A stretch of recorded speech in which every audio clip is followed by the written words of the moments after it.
I mean, that's pretty awesome, like we are storytellers at the end of the day. Cody's a fantastic storyteller, but more than that, he's a hard worker. He puts the work in, and it shows anybody, right? That if you put the work in, your dreams will come true eventually.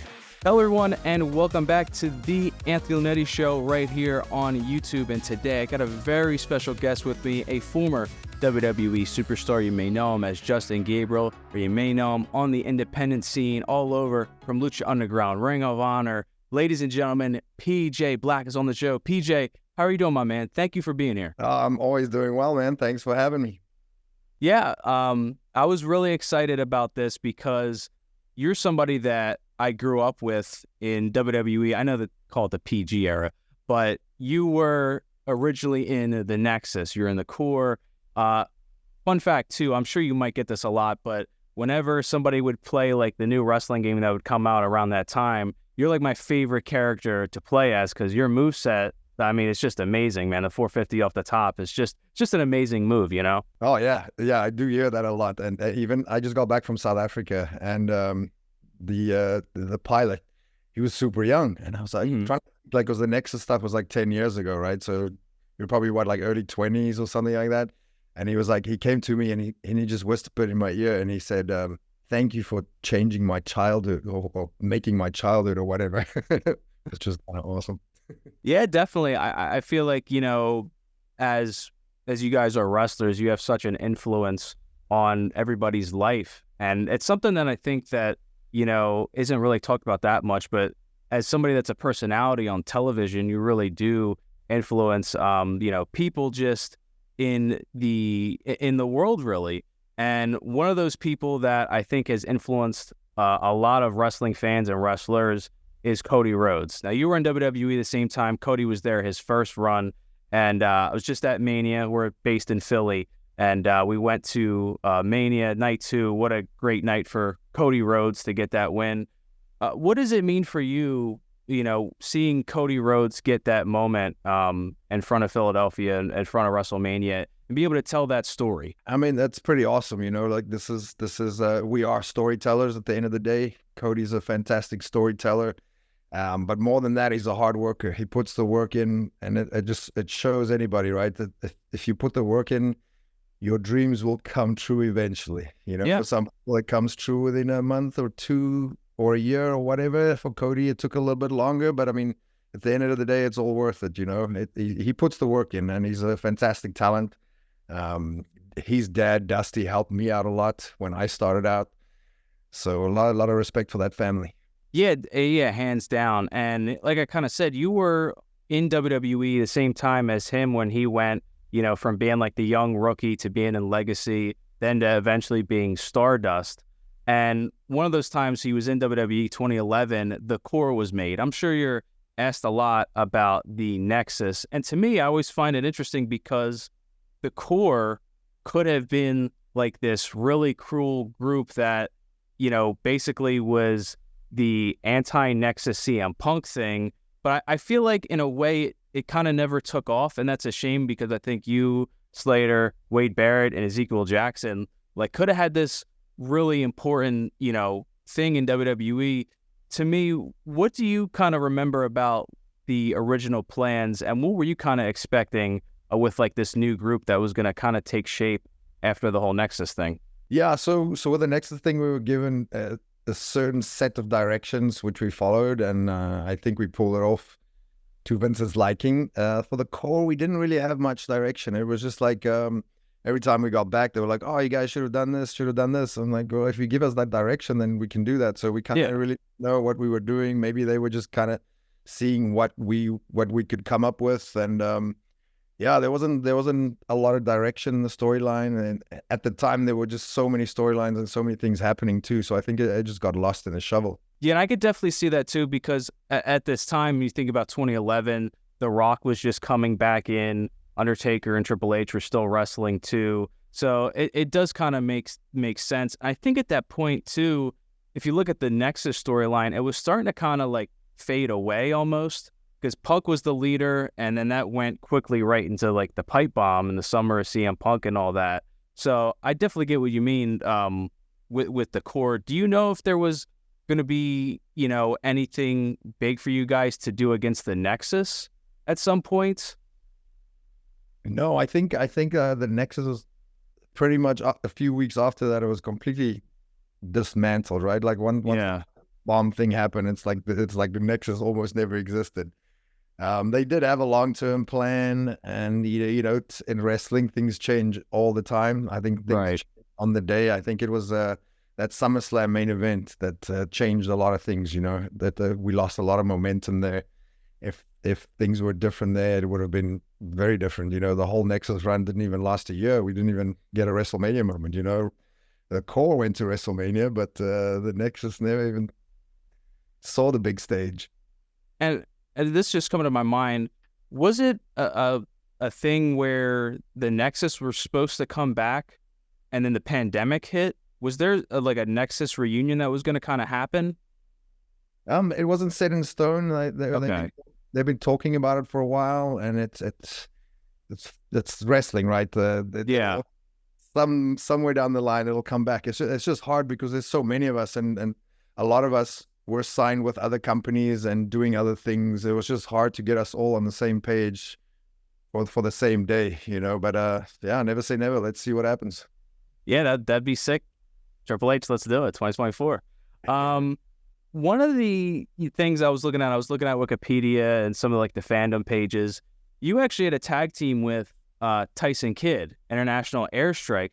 I had no idea this was actually a tag team, and I love Tyson Kidd's work. I think Tyson Kidd is a really good professional wrestler. It's a shame he can't really do it anymore from the Muscle Buster thing back in 2015 with his neck being fused. What do you kind of remember working with Tyson Kidd in this tag team? Oh, that was amazing.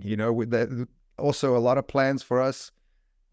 We started out kind of rough because TJ got injured within the first month, I think, at a live event, and he's never been injured his whole life. That was his first injury in 16 years. Wow. He still finished the match and everything. He's such a tough kid, man. I gotta say, kid is my age. I remember I think he tore like all the ligaments in his knee, but he still finished the match, and he was just like, yeah, I think I'm hurt. And so he was out for a few months, and then he came back, and then we got this thing going again, and then I got injured, and then I got back, and then as soon as we got this going too, I forgot what happened after that, but it was just not meant to be. But some of the most fun matches I've had, the incredible talent, man. There's only a few minds like that in the business, like I put TJ on the list with like a Dean Malenko, Arn Anderson, like guys like that. There's just a mindset of putting stories together and wrestling matches and moves together. He's incredible. I talk to him quite often. He's an agent now. And we talk about that a lot, actually. Someone reposted, like how the memories come up on Twitter or Instagram. Posted Survivor Series from 2011, I think it was, or 2012. And it was, I think this was like this is when we just started International Airstrike. We just got to figure out the name that day. And it was me, TJ, Tyson Kidd, Sin Cara, and Rey Mysterio in a Survivor Series match. It's kind of cool to see that memory pop up because, it's some of those things you don't really think of often, and you're like, oh, what could have been with International Airstrike? But yeah, that's such a good name too. That's such a good name. Yeah, and him as an agent, you could definitely kind of see his influence on a lot of these matches. And I think WWE right now, especially, they got a lot of good agents, and he's probably at the top of that list because he was so good in the ring, man. It's a shame kind of what happened with his injury. When you kind of talk about also fun matches too, I think fun matches for the fan perspective is when WWE or just any wrestling promotion in general has ladder matches, but for the wrestler themselves taking those bumps and everything, ladder matches are kind of dangerous. There's no question about that. I wanted to ask you, because we also, I believe Money in the Bank is going to be in Toronto coming up. What is it like to work in a Money in the Bank match? Because I don't know if I necessarily have a fear of heights, but I don't like being on a ladder necessarily just a couple feet in the air. But when you're on top of a ladder in front of like 20,000 people and they're watching, some of these matches can be car crashes too. So I think there's definitely, this element of danger when it comes to it. So how do you like prep yourself for something like that? I mean, that's just another day at work, right? I mean, we thrive on these things. I'm an adrenaline junkie, so like stuff like Okay. that gets me going. And you know, if the crowd is into it, it just makes our job so much easier. You don't feel any of the pains, but it's the next day that you feel all these aches and pains and bruises, and like, oh wow, I got cut on my elbow, and you'll see we'll tape up a lot for those matches. But it's super fun, you know, because it's a different kind of structure. Just like a singles match is completely different to a tag match, you know, like Yeah. that of the ladder, because we have toys to play with, I guess you can say, and like different moves that we can do, and there's so many things we can do. I mean, that's the sky's the limit with matches like that. You know, it's just endless. Like we come up with ideas like a couple of days before, a couple of weeks before, it changes on the day, and sometimes we'll just think of something in there. It's super fun matches, you know, because it's something different to, you know, because we do so many singles matches and tag matches that it's just Right. something we look forward to. Like we know it's gonna hurt, you know, but we'll deal with the pain the next day. Yeah. Yeah. I could see that too. I think it's also, like you kind of said, it's a moment where you can kind of be creative, and, you know, necessarily you can kind of craft these ideas where, you know, like you said, a lot of these matches we kind of see are singles matches or tag team matches, but it's kind of different, especially when it comes to like a ladder match comparative, I guess you could say, to like a triple threat, where triple threat's a different style too in its own self. It's just, to me, when I watch these things, to me, I just think about like that, the element of what could go wrong, you know, just because this is like, I think people tend to forget sometimes, especially on social media, how toxic it can be. It's just, these are just people at the end of the day, and you're putting them in a ladder match, and it can get dangerous quick, you know? Oh yeah, you know, but we're highly trained professionals. We do this for a Yeah. living every single day, you know. Like I mean, you see these botched clips on social media all the time where stuff goes wrong on the independents, you know, because Mhm. those kids, I mean, you know, you have to start somewhere, but you know, Yeah. they just don't have the proper training or experience usually, you know, and it'll come later in life. But you know, when we have to perform on live pay-per-view on live TV, you better know what you're doing in matches like that. Yeah. Yeah, for sure. Now, I wanted to ask you too about, you know, kind of leaving WWE in early 2015. Now, I saw mixed things online about you quit WWE, and then there was other things saying you were released from WWE. So, like, what was the situation with that? Was it more of you wanted to leave and you like asked for your release, or was it just, I don't think WWE at the time were doing like their big like cuts, but was it a mix of both, or was it just a one-sided thing? No, I left. I left. You know, it was a very hard decision for me to make because, you know, like my whole life, that's where I wanted to be. That was my job, and I finally got there. But, you know, I don't know how to put it in words. Sometimes, you know, something just feels like a job, you know. For me, it is to Yeah. be fun. I'm an artist. I have to create. I have to like be involved in fun matches, and I was pitching all these different storylines and character ideas, and you know, it just wasn't going anywhere. And at the time, when you weren't used in a storyline or on TV, you still had to go to TV, so I had to travel there every week and just sit in catering, and I was just getting frustrated and more frustrated, and I probably should have thought this through a little bit more and done things a little bit different. But yeah, like I think I just left that day, and I just booked my own flight home, and they called me, and I told them, I was like, I was asking for my release, and they were like, well, just go think about it for a week, and then we'll talk next week. And at that time too, I was just so hungry. I just wanted to have fun matches, you know. Like one of my first matches on the Indies was against AJ Styles, and I had like all my dream matches, like against Ricochet. I had like all these fun matches, and I was looking forward to that because I wanted to be involved in like matches like that. And I Yeah. was like, let me go try out the Indies. I've never done the Indies in the US, and it was an incredibly hard decision for me, you know, going from there and just, you know, going out onto the independent circuit. And you know, I don't know, we can always look back and regret things or think we could have done things differently, but I mean, that was the right choice at the time. And yeah, I've had a lot of fun, but like I don't know, maybe these days I think maybe it's time to go back. I don't know. I've been talking to some of the people. I can't say too much on this, but I mean, we'll see where it goes. I think I've grown a lot. I think I was still like a child when I was there. Yeah. I'm way more mature, and like a lot of my weaknesses back then have become my strengths. And I've worked on this stuff, and I mean, I love wrestling. I'm involved with it every single day, and I've been teaching a lot. I've been teaching seminars all around the world. I travel. I take a lot of bookings now. Where that's what I like about the independents. I can take bookings, where I want to go. So I've been going to these places. Like last year, I went to the south of France. I went to Rome. I went to Jamaica twice, Wow. Poland, which is amazing. Might go back this summer, and just having awesome matches. And then that, to me, that's what it should be. It should be fun. I should have creative freedom. A lot of these TV shows, you don't have a lot of creative freedom until you get to a certain point, or that's okay. It's at the end of the day, it's a job for some people, but for me, it's my art. I was just gonna say that it's like, at the end of the day, it is an art form. It's like a form of theater. So I definitely can totally get that.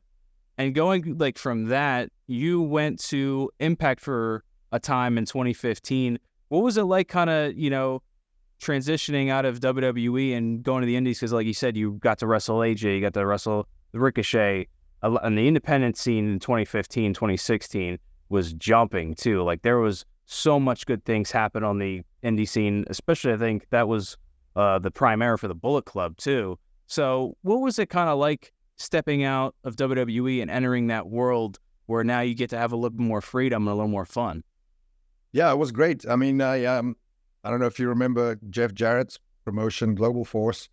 So he came to me with this idea. Well, let me backtrack a little bit. So Lucha Underground just started. Mm-hmm. Called me for season 1, but I said no. Because it just sounded weird to me. And at the time, I was like, I'm free. I just want to be an independent contractor for a little while and not have a contract or be attached to any promotion. So, Jeff Jarrett gave me this deal this great deal, and I couldn't say no to that. And, he had the storylines built in already with the TNA. That's where we did the TV tapings for a couple of weeks. And we went back on the road with Global Force. And I think I was traveling one day and I saw Lucha Ground on TV the first season. And I was like, oh my gosh, this is amazing. How did I say no to this? And I remember telling a DJ who was the head writer, producer at the time, he called me personally. And I told him to call me back a year later. And he called me back exactly on October 1st, a year later. And he's like, are you going to do season 2? And I was like, yes, I'm in. Yeah, I think also too, like Lucha Underground, to me, I didn't watch like that first season, and I kind of like regretted it because when I go back and I'll see just clips too that pop up on social media. I mean, it was truly unique and so different. It had like certain things have feels like ECW has a certain feel when you're in like the ECW arena. AEW has their own like feel too to a certain extent. NXT Black and Gold had that too. Lucha Underground, it felt like just this show where kind of like anything can happen.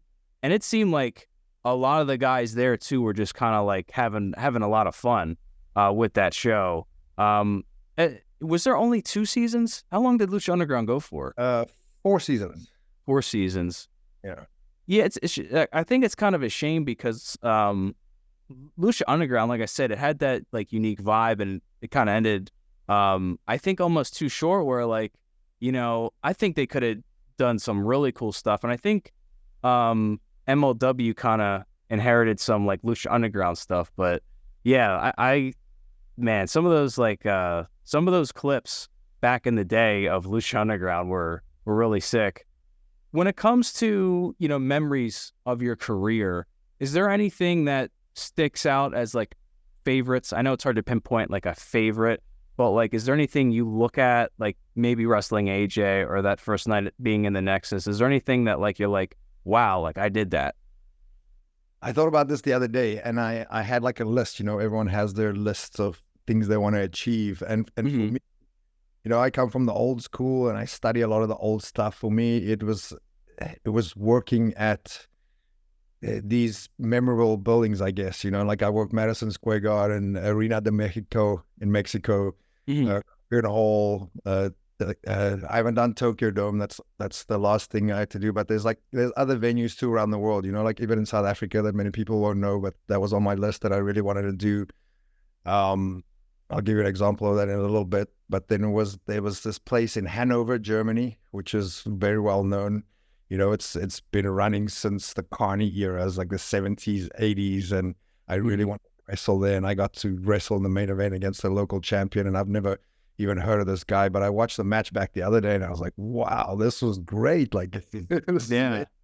you know, like sometimes there's a few of those matches where I go back and I watch it and I'm like, wow, I don't even have any recollection of this because I was so jet lagged most of the time. I was so tired. I remember wrestling Will Ospreay and I just landed and I had 3 shows in a different country and I just didn't even know where I was.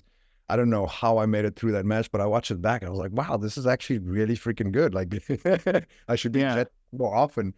But so many, just those venues that I wanted to work. And, you know, obviously working at WrestleMania. I haven't worked Triple A Mania yet or whatever.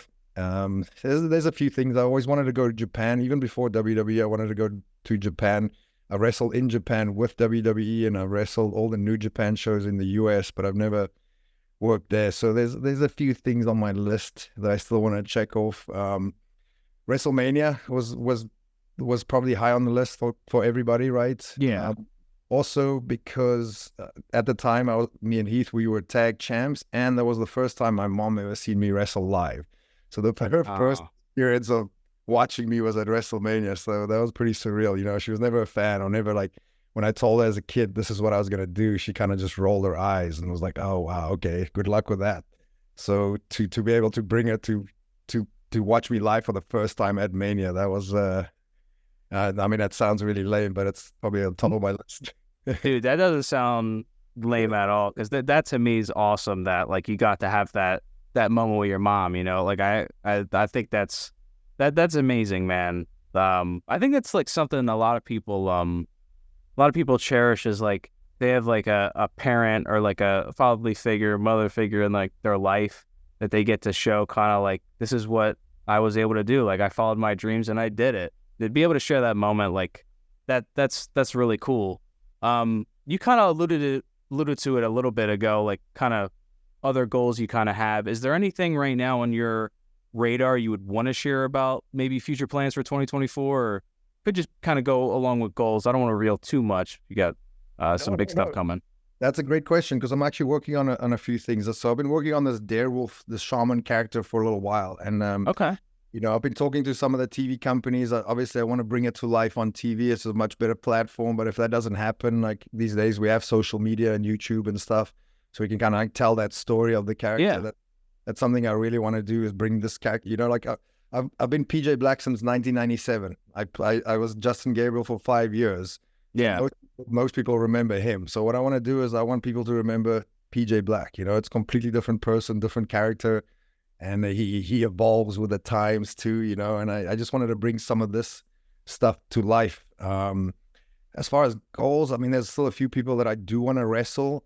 I also, so many people don't know this, but in the 80s, 90s, South Africa was like an unofficial territory. Remember the territory days where the guys... Yeah. And I just saw the stats the other day. South Africa is the 3rd biggest wrestling market in the world. Wow. So I just got back from South Africa. I spent 2 months there, and I teach a lot of seminars. I just go around to the schools and just teach as much as I can, you know, because I want to pave the way forward, and hopefully we'll get another few South Africans on the international stage. Yeah. I don't know. I don't know if this is what I'm going to do after wrestling. It feels like it. Just, you know, do more seminars, maybe set up a school there. I mean, I still want to work. My body feels great, and I think I'm doing some of the best work of my life right now.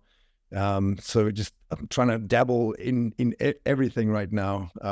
A few things that's coming up this year, a lot of international tours, some fun dream matches that I can't say yet because it hasn't been announced yet.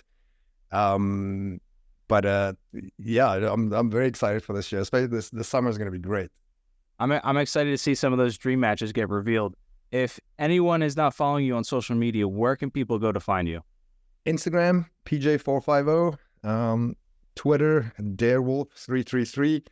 pretty active on Instagram these days. I need to work on some new content and stuff, but that's the go-to. Everyone keeps telling me to do a TikTok.